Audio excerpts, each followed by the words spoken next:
Le thème que je vous propose ce matin est intitulé « Mes os doivent revivre ». Alléluia. Mes os, pas O, E-A-U-I-X, X, anglais, X, ce n'est pas ça. Os, Aquama, O-S. Mes os doivent revivre. Et je vous propose un texte de base 2 livres. Le premier, c'est 2 Rois, chapitre 13, versets 20 et 21. 2 Rois, chapitre 13, versets 20 et 21. Et le second, Matthieu 27, 52. Matthieu 27, 52. De bons lecteurs, n'oubliez pas ces 2 textes. 2 Rois, chapitre 13, versets 20, 21. Matthieu 27, verset 52.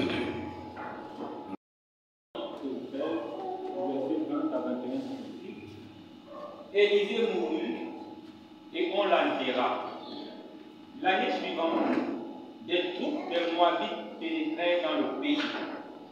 Et comme on enterrait un homme, voici on aperçut une de ces troupes, et l'on jeta l'homme dans le sépulcre d'Élisée.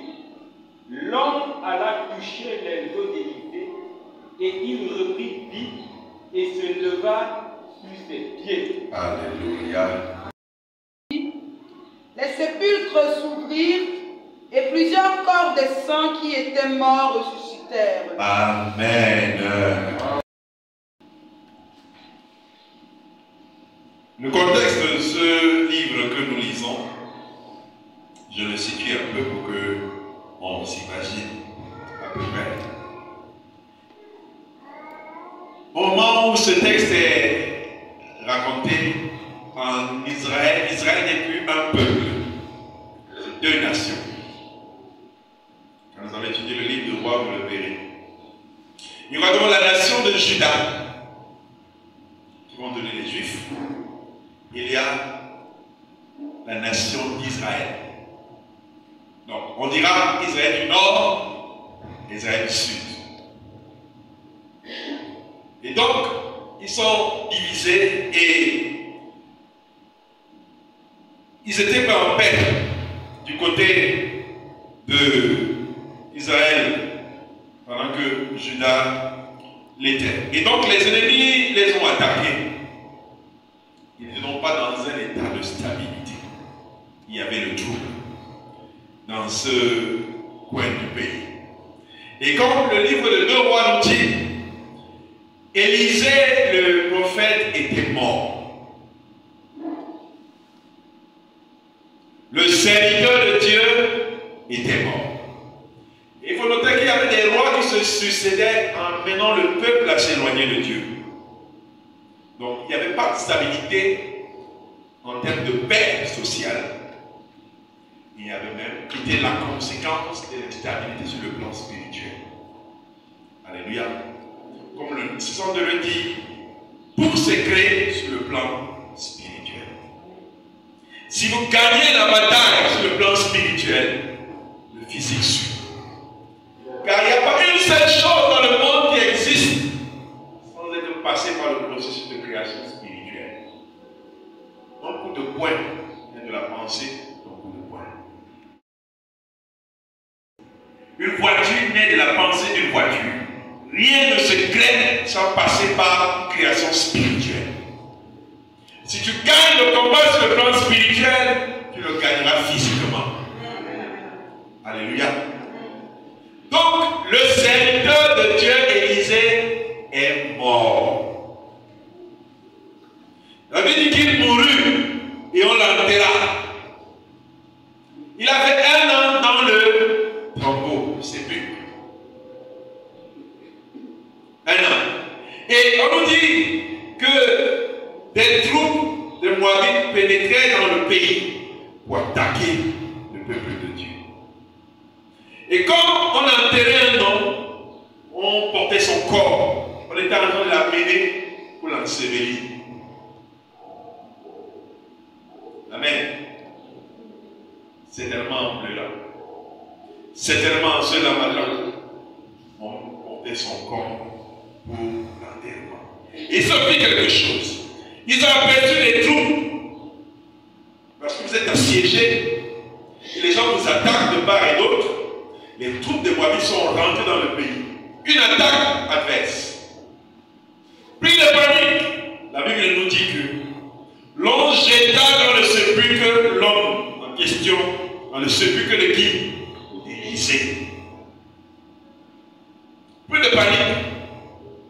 Ils l'ont jeté là-bas rapidement pour s'en débarrasser. Alléluia.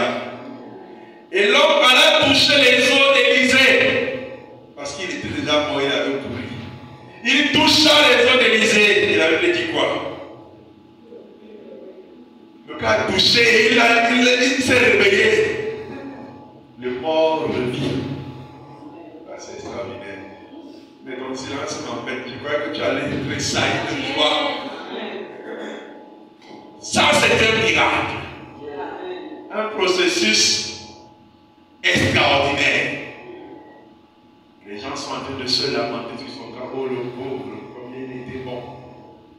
Oh, vraiment, on va le quitter. Il va nous quitter maintenant. On va se séparer de lui. On l'amène en terre. C'était déjà fini pour lui. Même les vivants, face à la mort qui s'approchait d'eux, on dit ça, ce n'est qu'un corps. Donc vraiment, on n'a pas dit qu'on l'a déposé. Ils ont jeté pour s'en débarrasser. Vraiment, un chien vivant vaut mieux qu'un héros mort. Ça ne sert à rien d'aller enterrer ce monsieur, met notre vie en danger. Ils ont jeté pour mettre leur vie à l'abri. Mais ils ne savaient pas qu'en leur jetant là-bas, c'est là-bas que le gars allait trouver la vie. Alléluia. C'est là-bas qu'il allait trouver la vie. Quel heureux hasard. Je me demande bien quand ils ont revu le gars au village. Ils ont revu le gars au village. Ça dit que tu le vois, tu essaies de te refaire la scène. Et tu te demandes comment ça s'est fait. J'aime Jésus. Parce que les histoires de nos vies ne sont pas normales. Alléluia. Nous ne devons pas avoir une histoire normale. C'est que tu n'as pas compris. Nous devons avoir des histoires anormales. Un gars dont on allait se débarrasser du corps parce qu'il devenait un colis gênant. Même si tu aimes ton père et ta mère, comment? Quand il est déjà cadavre, il est gênant. Il est embêtant. Tu l'aimes. Il faut que tu t'en débarrasses. Alléluia. Ça ressemble à l'histoire de nos vies. Peut-être les gens disent c'est déjà terminé. C'est fini. Ou toi-même tu as dit c'est sans issue. J'aime la terminologie que la Bible utilise ici. Ils ne disaient pas que c'était Gaspard. Ils ont dit un homme. Et cet homme-là, ça peut être toi ce matin. Et cet homme-là, ça peut être chacun de nous ce matin. Comme ça peut être une partie de nos vies ce matin. Peut-être une partie de ta vie qui est morte. Ça peut être ta partie physique, ça peut être ta partie spirituelle, ça peut être tes affaires, ça peut être ton boulot, ça peut être la maladie, ça peut être n'importe quoi. C'est mort. Et tout le monde dit on va jeter. On ne peut plus rien faire pour cet enfant, il est perdu. Il est délinquant. Il a échoué. Quand on regarde sa vie, il n'y a pas d'horizon. Mais j'aimerais te dire que supplie-les de te jeter dans les bras de Jésus. Supplie-les de te jeter dans les bras de Jésus. On te retrouve au village ressuscité. Alléluia. Jésus aime les situations impossibles. Il aime les situations impossibles. Il aime quand tout le monde a dit c'est bon. On lave les mains. On ne peut plus rien pour lui. À chaque situation que tu trouves impossible, cherche Jésus. À chaque situation où tu ne vois pas d'issue, cherche Jésus. Vaut mieux tomber dans ses bras de miséricorde. Alléluia. Ils se sont débarrassés. Ça fait quoi si on jette? Il est déjà mort. Ça faisait 1 an qu'Élisée était mort. Il y avait encore l'onction sur les os d'Élisée. Alléluia. Il y avait encore l'onction. Parce que la chair peut mourir par l'onction. L'Esprit de Dieu ne meurt pas. L'Esprit de Dieu se mouvait sur les eaux, la Bible nous dit. Mais il y avait quand même un chaos sur la terre. Mais l'Esprit de Dieu se mouvait. Tant que l'Esprit de Dieu est là, regarde, c'est mort, mais ça revivra. C'est mort, mais ça revivra. Alléluia. L'histoire d'une femme qui avait perdu son utérus à cause d'un cancer. Et elle est venue voir le serviteur de Dieu pour lui dire, avec une foi chanceuse, genre quand même, on dit qu'il prie pour les gens. Il est venu voir l'homme de Dieu. Et l'homme de Dieu fait petite prière, gentille petite prière. Très très gentille petite prière, diminutif de la prière. Il a prié. Ça l'a d'abord énervé. Je vais avoir un problème gros comme ça. Et la prière qu'on fait est petite comme ça. Il n'a même pas dit prendre les jeûnes et les prières. La petite prière, minimale. Une virgule de prière. Il lui dit, va. Elle était fâchée d'abord. Il ne croyait même pas d'abord la prière. Elle est partie. Elle vient le voir, pasteur. J'ai vu mes règles sur moi. Il me répond que tu vas même voir tes compas. Il est parti. Deuxième mois, parce que j'ai vu mes rêves, il répète la même chose. Va même fouiller tes compas. T'achètes des ardoises, tu mets dedans. Troisième mois, elle est revenue la même chose. Quelques mois plus tard, elle commence à dire, pasteur, j'ai les nausées. Alléluia. Pasteur, j'ai les nausées. C'est depuis que j'ai vu les règles, j'ai les nausées. Ça, Jésus aime ça. Si le monde seulement savait quand Jésus habite leur solution, nous aurons plein à craquer ici. Mais hélas, voilà un homme complet à pardonner. Et la chose va se répéter dans le livre de Matthieu. Jésus-Christ est mort. Il est mort. Donc, s'il représentait l'espoir pour quelqu'un, cet espoir était mort. Quand il fut sur la croix, les gens disaient, oh, on croyait que c'est lui qui viendrait délivrer Israël. On croyait que l'espoir il représentait. Mais hélas, lui, il a fait ce qu'il pouvait. Finalement, ils ont eu raison de lui. Ils l'ont tué. C'en est fini. L'espoir que nous avions est parti. Dieu s'arrange toujours à ce que tu dises ça. Parce qu'il doit t'étonner. Alléluia. Il dit, c'est fini. Le voilà à la croix, cloué. Abandonné par ses disciples. Les gars ont pris la poudre d'escampette. Ils sont cachés. Personne ne veut sortir. Eux-mêmes étant en train de pleurer. Dieu, comment tu peux nous faire ça? Ton propre fils. Si tu es puissant comme on dit, le voilà mort. Nous, on croyait qu'il devait rester avec nous pour toujours. Le voilà parti. Il est mort. Alléluia.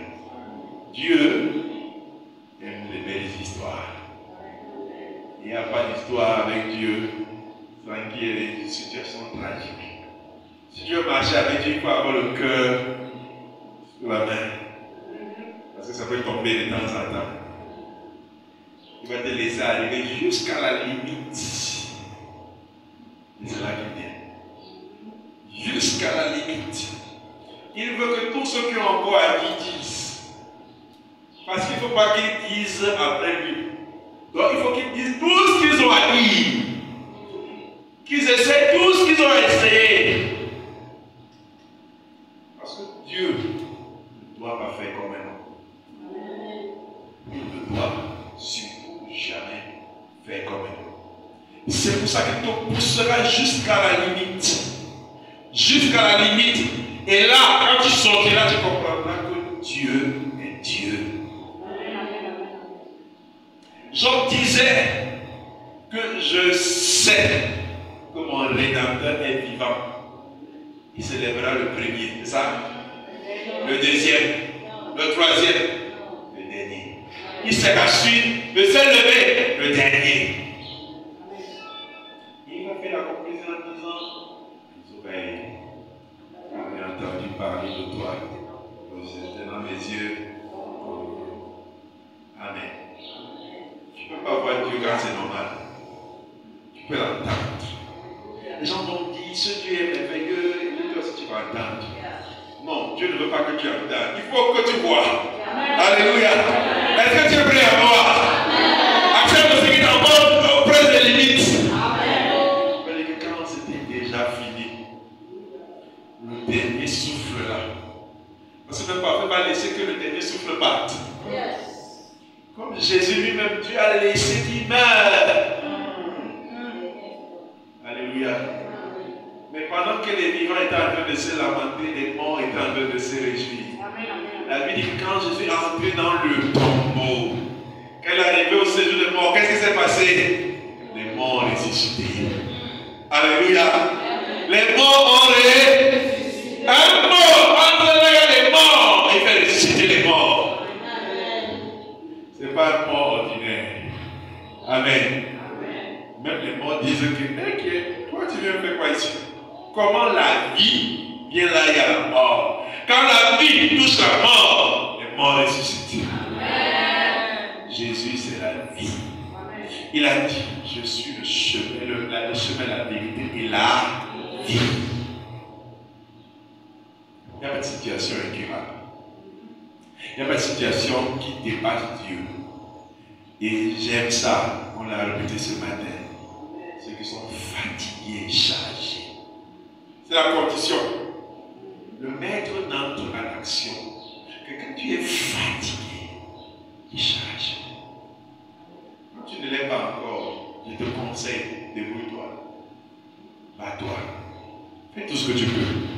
Mais si tu veux lui donner ce qui est fatigué là, il peut prendre. Alléluia. J'aime mon Dieu.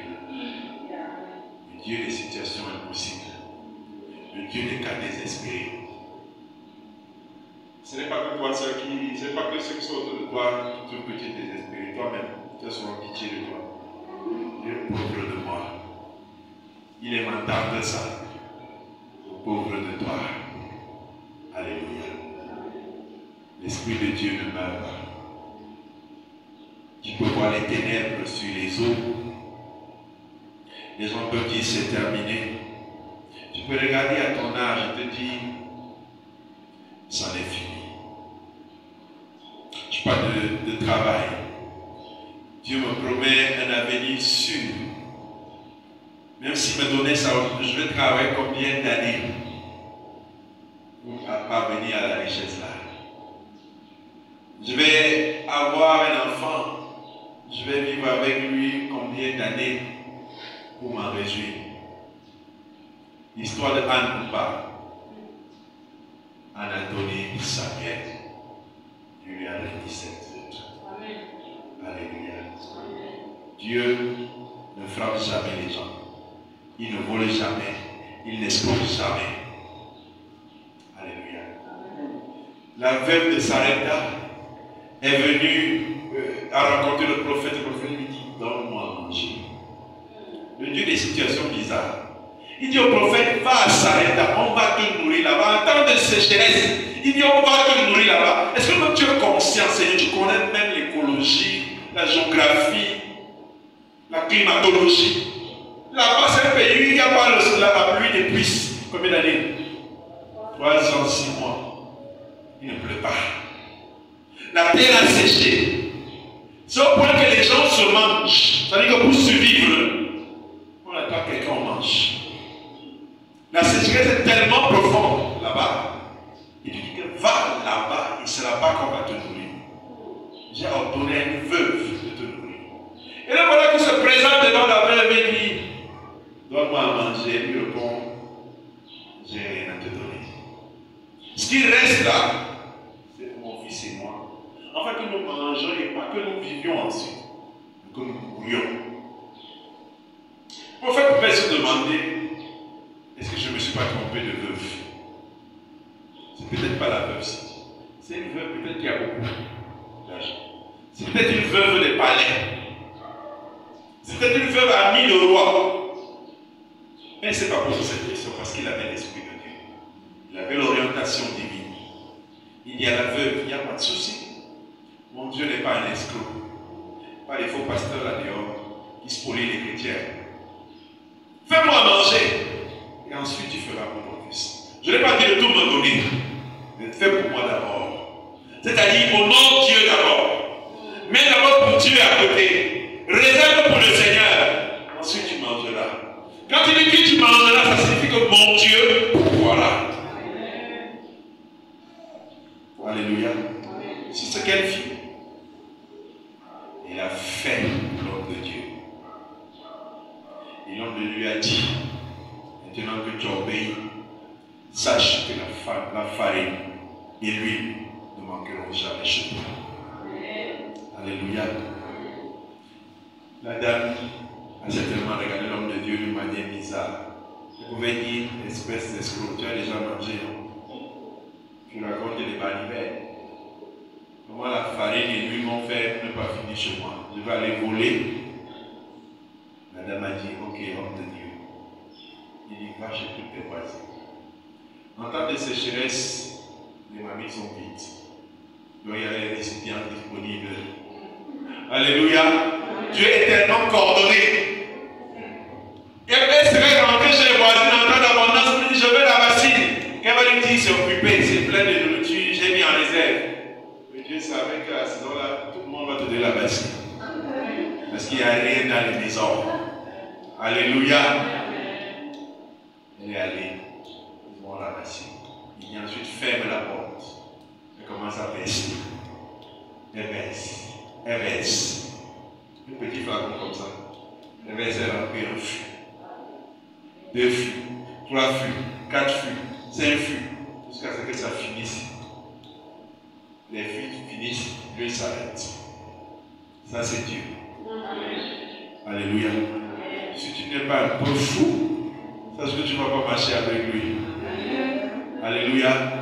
Il te demande de remplir un fût avec un récipient de cette taille. C'est logique.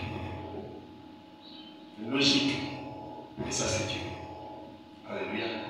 Ça c'est Dieu. Le Dieu des situations impossibles. Dieu refuse d'être normal parce qu'il est Dieu. Alléluia. Il refuse d'être normal parce qu'il est Dieu. Alors quelle est la situation qui peut dépasser Dieu? Qu'est-ce que tu veux? Souvent, on se permet de venir expliquer à Dieu la difficulté. Seigneur, tu sais que c'est trop compliqué. Maintenant, tu dis ça à qui? C'est parce que tu vas lui montrer l'ambiguïté de la situation que ça va lui faire quoi en fait? C'est pour lui dire quoi? Que Seigneur, prépare-toi bien. Parce que le problème que toi tu vas affronter là, c'est un problème qui m'a dépassé. C'est ce que tu veux dire à Dieu. En fait, tu vas te dire à Dieu que tu es comme moi. Il faut que tu te préviennes d'abord avant. Attention, c'est Dieu. Alléluia. Je t'explique un peu. Ce Dieu n'a pas fabriqué le monde. Il a dit que la terre soit. Il a défini. Mais aussi dire que ton bonheur soit. Et ton bonheur sera. Tu veux lui expliquer quoi? Quelqu'un qui crée les choses par sa parole, toi tu veux lui expliquer. Non. Tu n'as pas bien compris. Alléluia. C'est que tu n'as pas bien compris. La meilleure chose que tu as fait, c'est d'attendre le temps de Dieu.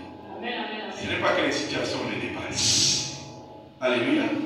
Ce n'est pas que les situations les dépassent. Ce n'est pas que quand tu parles à Dieu de ton problème, Dieu va dans la chambre et réfléchir. Comment je vais faire pour résoudre ce problème? Dieu te dit non. Mon ami, avant que tu n'aies posé le problème à Dieu, avant que tu ne sois né, il avait imaginé le problème, il avait imaginé la solution. Elle existe déjà. Et il va faire concorder les situations. Pour ressusciter cet homme, Dieu a fait entrer les Moabites. Parce qu'il fallait qu'on les jette là-bas, net à la toile. Ils ont vu les Moabites, ils ont jeté. Ce n'est pas le hasard. C'est programmé par Dieu. Alléluia. Donc ne te pose pas la question comment cela se fera. Ce n'est pas ta question. Ce n'est même pas ton problème. Le comment ça se fera, c'est Dieu. Il a déjà décidé de comment ça se fera. Alléluia. Il a déjà décidé de comment ça se fera. Ce n'est pas ta question. Quitte sur les problèmes des gens. problème, c'est de poser les problèmes. Puis son problème, c'est de les résoudre. Alléluia. Crois simplement au pays. Est-ce qu'on peut se lever pour prier le Seigneur? Tu es fidèle, fidèle, tu es fidèle.